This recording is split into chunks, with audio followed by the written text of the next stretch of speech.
So the first 3 games of Saturday saw comfortable wins for Italy versus Namibia, Ireland versus Romania and Australia versus Georgia, although the Ireland game was a complete romp.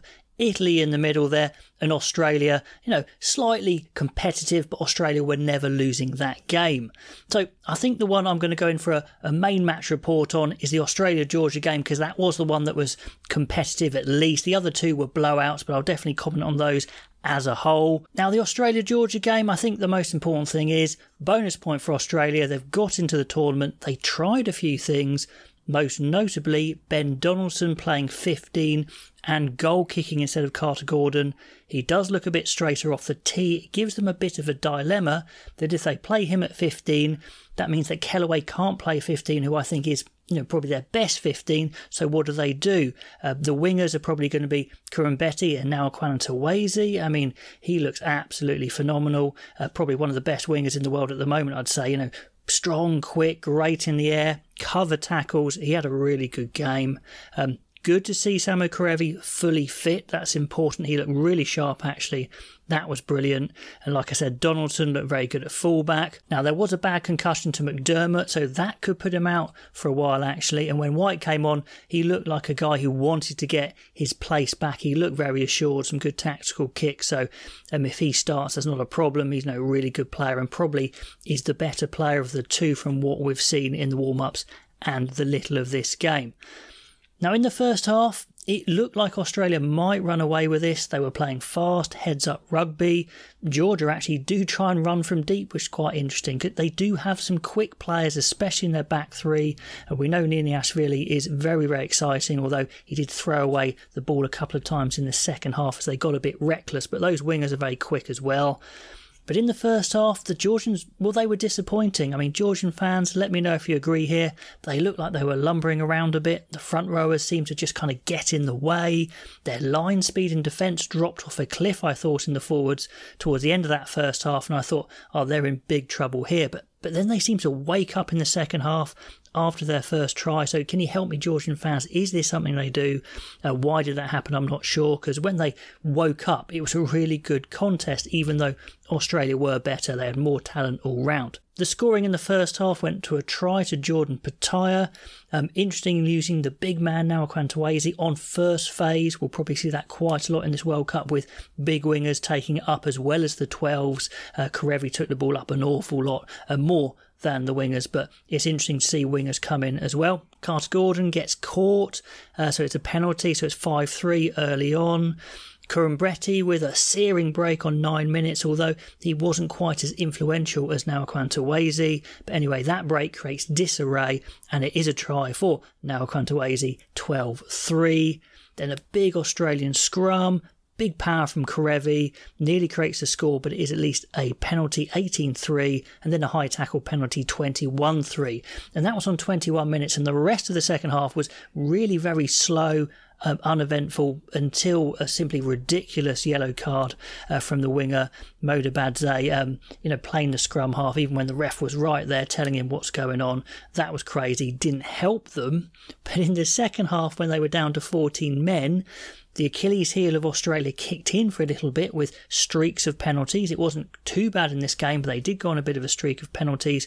And then the 40-man Georgians really seemed to lift their game. A couple of tidy lineouts off those penalties, penalty advantage. They work the ball wide very nicely to the flanker, Ivanishvili, and he does really well to score out wide. So 21-8, and that super woke up the Georgians. They started to believe, you could tell it. It looked like they might score again from them all, but Skelton came to the rescue. Captain Skelton monstered through the middle. That was a big play just to dent that momentum there.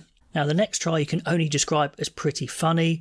Georgia make a mark, it's Niniashvili, it's slightly too long on the box kick from White, and he's off like a sprinter. My God, he's quick. There is support. It could be, a worldy try for Georgia in the World Cup, but he flings it blindly instead to Tupu, who goes, thank you very much. Himself an audacious offload to Donaldson at full flow. Try, crazy try there, 28-8, and that really swung it there. It was looking like maybe Georgia might get back in it, but that one absolutely killed the game there. And Georgia are fighting much harder now, but some good bash pick and go from the big Aussie forwards frees up some space, and a really good pass from Carter Gordon, threads the needle, again puts Donaldson at full flow out wide for a try. Really good game for Donaldson. Like I said, it's going to be a tricky decision. What do they do? Because Donaldson also could do with a game at 10. It's not like Gordon's nailed it down. So that was a good game from Donaldson. He's really put the cat amongst the pigeons. 72 minutes. Really nice ball movement from Georgia. Catches the Australian defence very narrow. They'll want to look at that. And the winger Tabuzadze, very quick. Looks like he's going to score, but a miracle tackle from long-legged, long-arm now Quantawasi to dislodge the ball. He is a very special talent.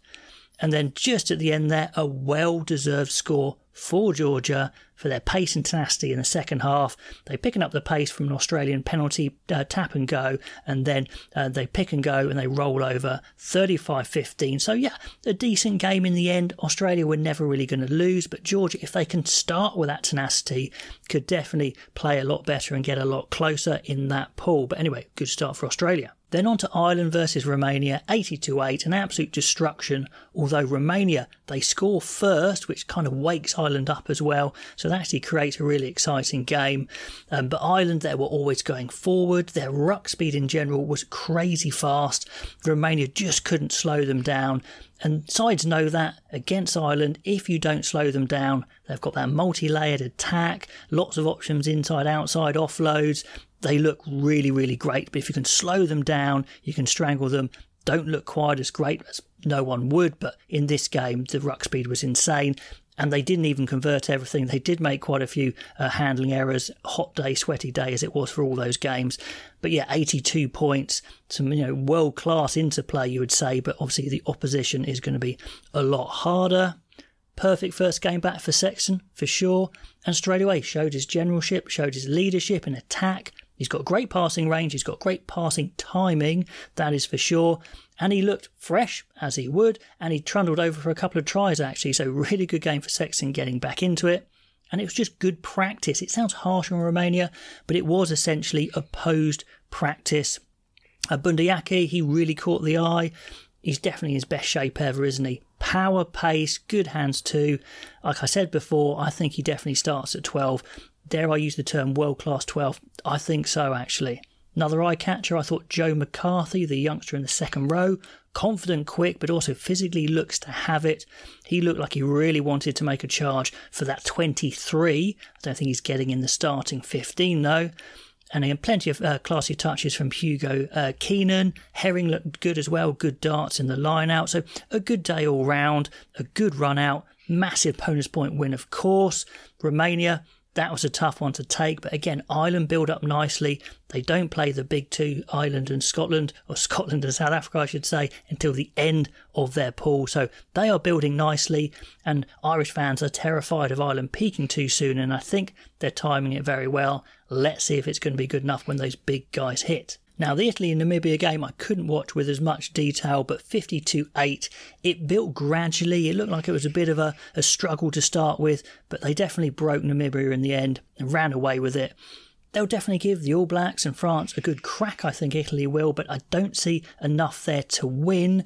If they execute everything, maybe they could do something amazing, but I don't know. And then again, I have that nagging feeling, with Tommaso Allen at 15, who's not really a 15 for me, but they like him there for the kicking. What do you do? I prefer Capuozzo at 15 because he didn't get enough touches in this game.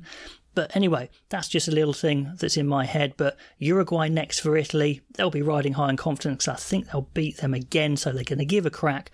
Definitely at the All Blacks and France, but I don't quite see it from Italy. Anyway, those are the first three games of the Saturday. What did you gather from them? Comments below, subscribe, get along for the journey for the World Cup if you haven't already. That'll be great, and I'll catch you next time.